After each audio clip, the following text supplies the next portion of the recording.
They're going to be rigged. Unless I win, of course, if I win, the elections were completely fair. But if I lose, they were rigged. It's that simple, okay? If I lose, they were rigged, and we're not going to let them get away with winning again. To save America, get your friends, get your family, get everyone you know, and vote. Vote early, vote absentee, vote on election day. I don't care. Well, I think it's time for them to end the filibuster and just put everybody back to work. Vote in voter ID, vote in no mail-in voting except for military, faraway military, and people that are very sick. I'd like to see one-day voting. I'd like to see not 65 days of voting from all over the place. Care how, but you have to get out and vote. And again, Christians, get out and vote just this time. You won't have to do it anymore. 4 more years, you know what? It'll be fixed, it'll be fine. You won't have to vote anymore, my beautiful Christians. I love you, Christians. I'm a Christian. I love you. Get out. You got to get out and vote. In 4 years, you don't have to vote again. We'll have it fixed so good you're not going to have to vote. And I think with our little secret, we're going to do really well with the House, right? Our little secret is having a big impact. He and I have a secret. We'll tell you what it is when the race is over.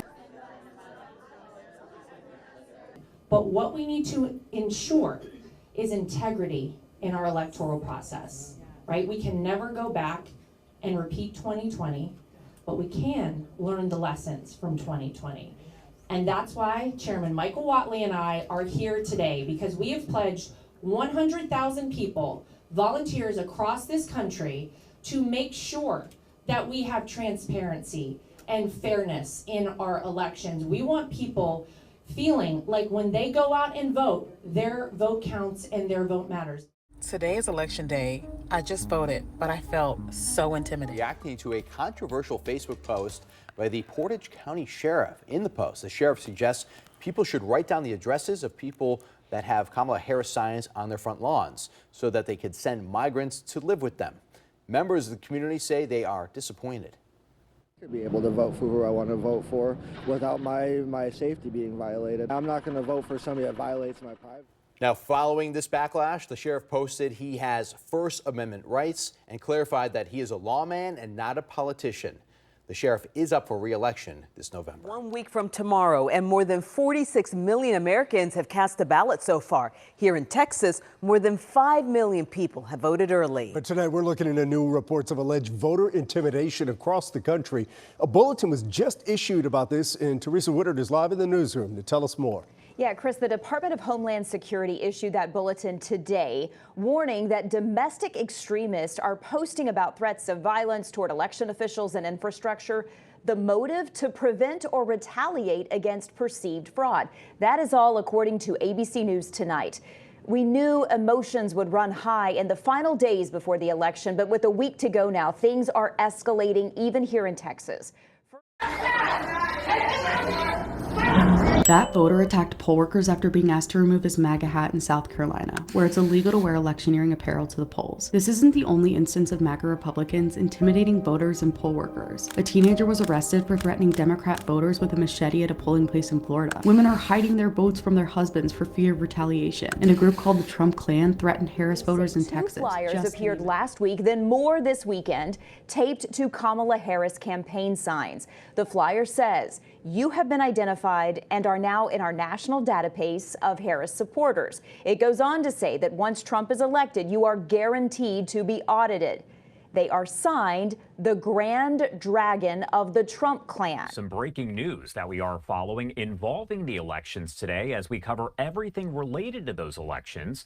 You can see right now, according to Fox and Friends, that is Mark Meredith there saying bomb threats have forced the closures at New Jersey polling places. Again, that is according to Mark Meredith with Fox News. And there are 2 bomb threats that have reportedly been received. Well, tonight the FBI is closely monitoring election threats, including a series of bomb threats that were made across the country on this election day. Investigative reporter Bennett Haberly has been reporting on election security over the past few days. He's joining us now with what he's learned. Tell us about it, Bennett. Yeah, Stefan and Allison, video and pictures have been posted to social media showing police presence outside several polling locations.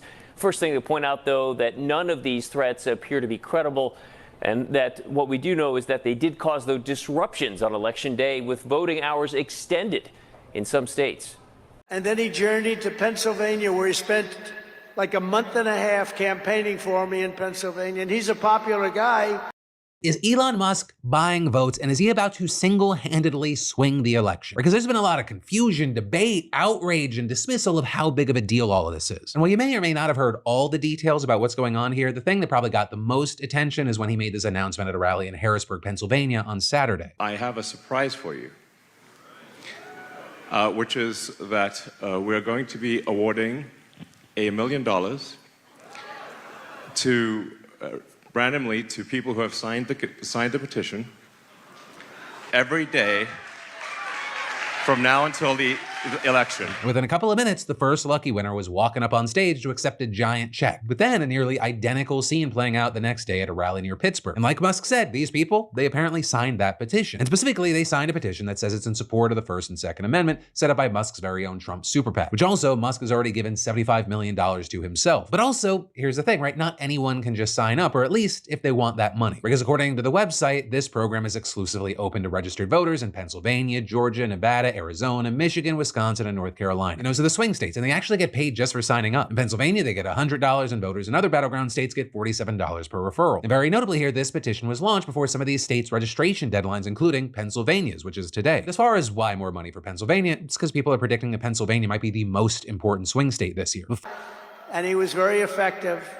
And he knows those computers better than anybody, all those computers, those vote counting computers. And we ended up winning Pennsylvania like in a landslide, so it was pretty good. It was pretty good. So thank you to Elon. It was so sad because I said, can you imagine, I'm not going to be president.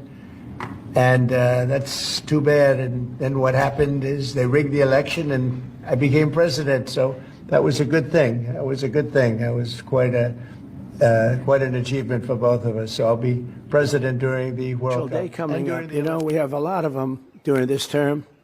And interestingly, I had none of them had I not had a rigged election. Had the election not been rigged, I would have been out of here. I would have been gone. The radical left would have said, we got rid of him finally.